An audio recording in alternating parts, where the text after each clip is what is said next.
YouTube, hey, it's Casey Dimon, TaxSaleAcademy.com. We're about to record an audio version of the Tax Sale podcast. If you enjoy podcasts, make sure you listen to us on the go, and you can do that by downloading us on your favorite podcasting platform at TaxSalePodcast.com. There's a link down below in the description. Again, that's TaxSalePodcast.com. But hey, if you enjoy YouTube, if you prefer YouTube, that is fantastic as well. Just go ahead and hit that thumbs up button to let me know. And also, be sure you subscribe to our channel. Let's go ahead and switch on over to the audio portion right now. Welcome to the Tax Sale Podcast, where tax sale investing is made easy. My name is Casey Dimon. I'm a tax sale veteran. I'm the author of the Tax Sale Playbook. I'm the leading tax sale expert and trainer, and I am your host right here on the Tax Sale Podcast. Thank you so much for joining me on today's podcast. And as always, at the conclusion of this podcast, if you are looking to learn more about investing in tax-defaulted real estate, including our comprehensive step-by-step training program, head on over to TaxSaleAcademy.com. Again, TaxSaleAcademy.com. Click join and become a member of the Academy. All right, on today's episode, I want to discuss the importance of determining your investment angle. Here's what I mean specifically. What exactly is your approach when investing in tax sale properties? The most successful investors are the ones who can vividly detail their specific approach or multiple approaches that are unique from everybody else. The truth is, so many investors have the only approach of just buying properties that are below market value and then reselling those properties and making a few bucks. And this does definitely work. And when it does work, it is fantastic. It's worked for me for a large portion of my career. It's worked for many of my students as well. But understand, this is just one of the strategies that I use and that I teach. It's going to be the one that most investors will need to start with. It's going to be the safest one. It's going to be the easiest one. It's definitely going to be easy to implement. Again, that's buying properties for less than market value, selling them, and making a few bucks and moving on. All you're doing with this approach is trying to find the properties that are being sold under market. That's it. Very, very simple, right? Now, in due time, of course, it would certainly be helpful for you to develop another strategy or even multiple strategies or investment angles once you get started.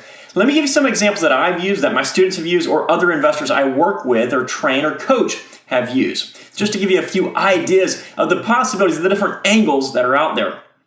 How about buying the absolute cheapest properties, even if they're sold at retail value, but that retail value could be like very, very cheap, just a few $100, because these properties are perhaps in not very desirable areas in the grand scheme of things. But then you could buy those very, very cheap properties and you could resell them on maybe some auction websites like eBay perhaps.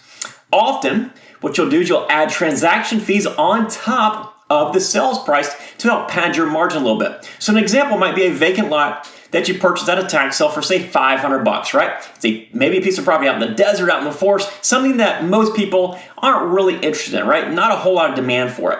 Then you resell on eBay for maybe $800, so $300 gross profit. Plus, you add on a $200 transactional fee. So now you have a $500 profit on a $500 investment. It's not a truckload of money, but it certainly helps to pay the bills. Another strategy that I've seen used before is buying only commercial structures where you think there's certain things left inside.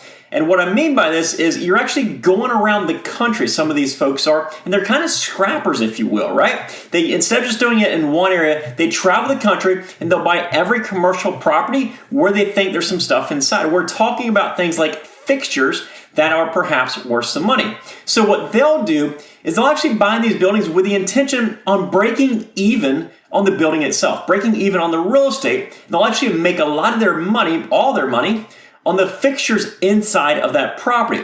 For example, a former restaurant might have fixtures that include ovens, hoods, and other appliances that could be scrapped and made, quite a bit of money for these investors. Now, this is obviously a very, very unique strategy and something that you probably shouldn't do unless you have experience with, but I have seen people pull it off successfully.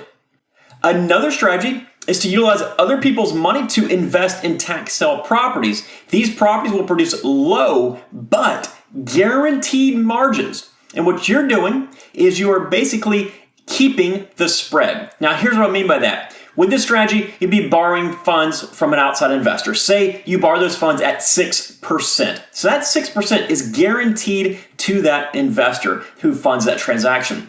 Then you buy the properties that are guaranteed to either be redeemed if it's a tax lien, or the properties that are going to be very, very easy to sell if it's a tax deed. And let's say you make an overall gross return of 10%. So what would happen in this situation is there's a 4% difference. There's a 4% spread here. So you have no money out of pocket, just your time. But your investors, they've earned that guaranteed 6%. You keep the difference, which is 4% of their money. So that's a very, very good way to get involved if you have outside people willing to loan your money. And here's a little bit of a tip here. You can actually do this utilizing a credit card if they have some sort of introductory rate, maybe a 0% for a year or 1.99% a year, just whatever they offer, you can apply the same strategy. Now, another option, of course, is owner financing. Some investors are willing to pay near retail prices. And in exchange for that, in exchange for selling the properties at basically break-even rates, what they'll do is they'll actually only allow those properties to be sold with owner financing. They'll hold on to them, and if you want to buy it, you must owner finance it with them. And they'll charge 10 to 15% interest rates. And they'll make most of their money, if not all their money, off the interest that they are charging on that property over the course of that loan. Now, obviously, Dodd-Frank laws limits this now when it comes to primary residences, but it is an option that I see frequently utilized. Another one, what about investing in depressed areas only? Sure, it can be pretty risky, but there is certainly a market for it. I know a gentleman who buys every single house in a specific depressed area, and he actually does quite well working with the residents there. He keeps the properties as rental properties, and he has made quite a bit of money over time using this approach. And I'd say low dollar property with a low dollar rent, but he's been able to make it work. I've also been involved in transactions where I've purchased vacant land, I've cleaned up the title, and I've resold it to developers or builders who are active in that specific area. What happened was I made a little bit of money, they got it for slightly below market rates, and they were able to focus on what they did best, which is develop or build homes, right? So I turned my money over very quickly, and those profits are nearly guaranteed because I knew ahead of time that they wanted lots in that area. Now, obviously, guys, these are just a few of the very specific strategies you can utilize. And of course, you might not like one or even any of these strategies, and you don't have to use any of them. But I wanted to kind of give you these strategies to show you the creativity that is out there when it comes to investing in tax defaulted real estate. I really want to encourage you to become creative in this business. Tax sale investing can be a very lucrative business.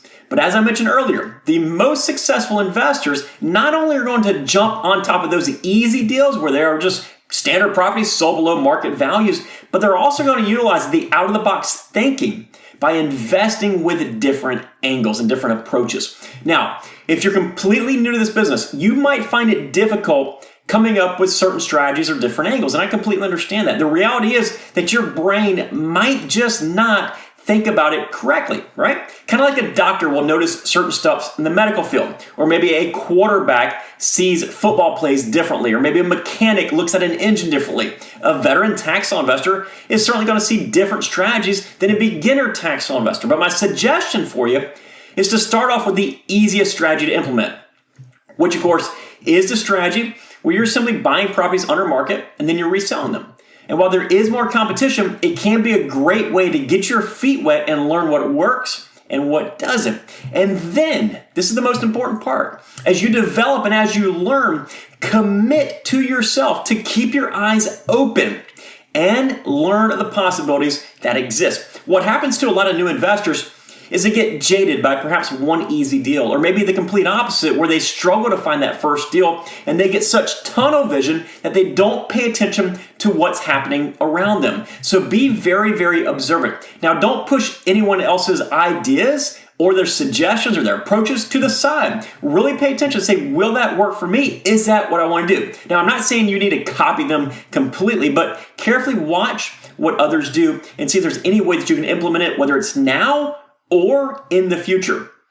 One of the most beneficial qualities to have in this business is to be very observant.